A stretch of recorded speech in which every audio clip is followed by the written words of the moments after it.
At last, it was the turn of legs and toes to issue a challenge. Theirs, they said, was simple. Hands should carry the whole body from one part of the circle to the other. What a stupid challenge, thought the arrogant fingers. It was a sight to see. Everything about the body was upside down. Hands touched the ground. The eyes were close to the ground, their angles of vision severely restricted by their proximity to the ground. Dust entered the nose, causing it to sneeze. Legs and toes floated in the air. Nyayo-ju, the spectators shouted and sang playfully. Nyayo-ju, Nyayo-ju, Hakuna Matata. Fuata Nyayo, Hakuna Matata, Turekeni Angani. But their attention was fixed on the hands and arms, organs that only a few minutes before were displaying an incredible array of skills could hardly move a yard. After a few steps, the hands cried out in pain, the arms staggered, wobbled, and let the body fall. They rested and then made another attempt. This time they tried to spread out the fingers the better to hold the ground, but only the thumbs were able to stretch. They tried cartwheels, but this move was disqualified because its completion involved the legs as well.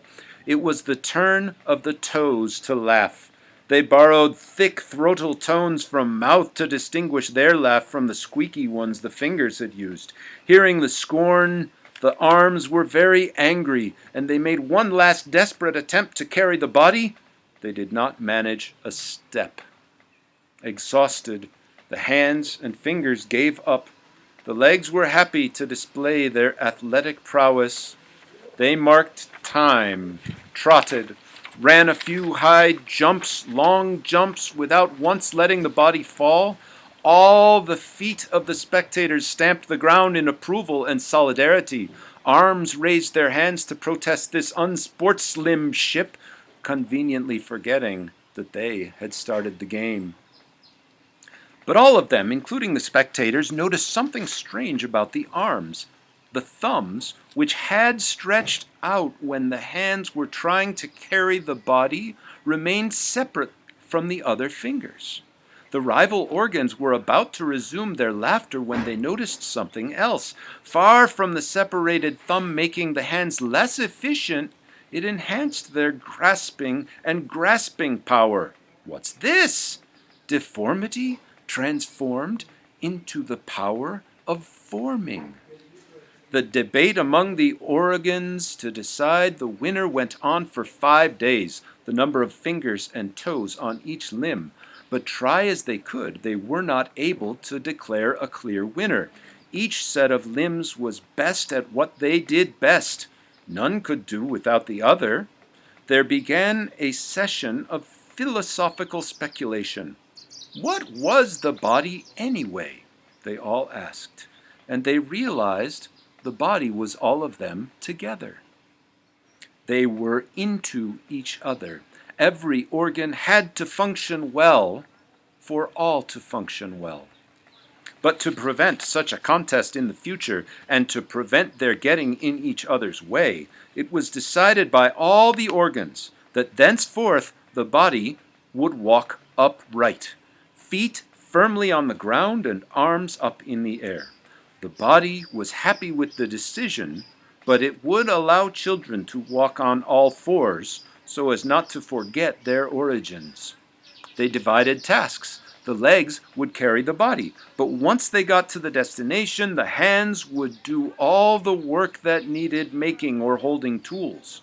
While the legs and feet did the heavy duty of carrying, the hands reached out and used their skills to work the environment and ensure that food reached the mouth. Mouth, or rather, its teeth, would chew it and send it down the throat to the tummy. Tummy would squeeze all the goodness and then pour it into the system of canals through which the goodness would be distributed to all the nooks and crooks of the body.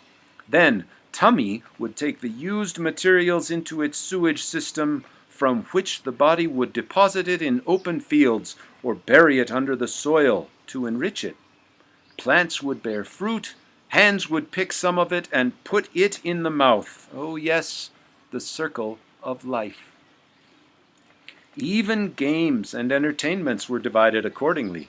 Singing and laughing and talking were left to the mouth, running and soccer largely left to the legs, while baseball and basketball were reserved for the hands, except that the legs were to do the running.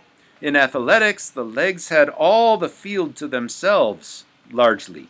The clear division of labor made the human body a formidable bio-machine, outwitting even the largest of animals in what it could achieve in quantity and quality. However, the organs of the body realized that the permanent arrangement they had arrived at could still bring conflict. The head being up there might make it feel that it was better than the feet that touched the ground, or that it was the master of the organs below it, were servants only. They stressed that in terms of power, the head and whatever was below were equal. To underline this, the organs made sure that the pain and joy of any one of the organs was felt by all. They warned the mouth that when saying, "my this and that," it was talking as the whole body, and not the sole owner. They sang, "In our body there's no servant, in our body there's no servant. We serve one another, us for us. We serve one another, us for us. We serve one another, the tongue our voice. Hold me and I hold you, we build a healthy body. Hold me and I hold you, we build a healthy body. Beauty is unity, together we work for a healthy body. Together we work for a healthy body. Unity is our power." This became the all-body anthem. The body sings it to this day, and this is what it tells the difference between humans and animals, or those that rejected the upright revolution. Despite what they saw, the four-legged animals would have none of this revolution. The singing business was ridiculous. The mouth was made to eat, not to sing.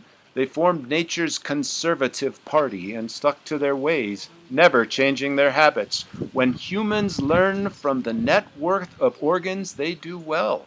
But when they see body and the head as parties at war, one being atop the other, they come close to their animal cousins who rejected the upright revolution. Up with legs, there's nothing to worry about.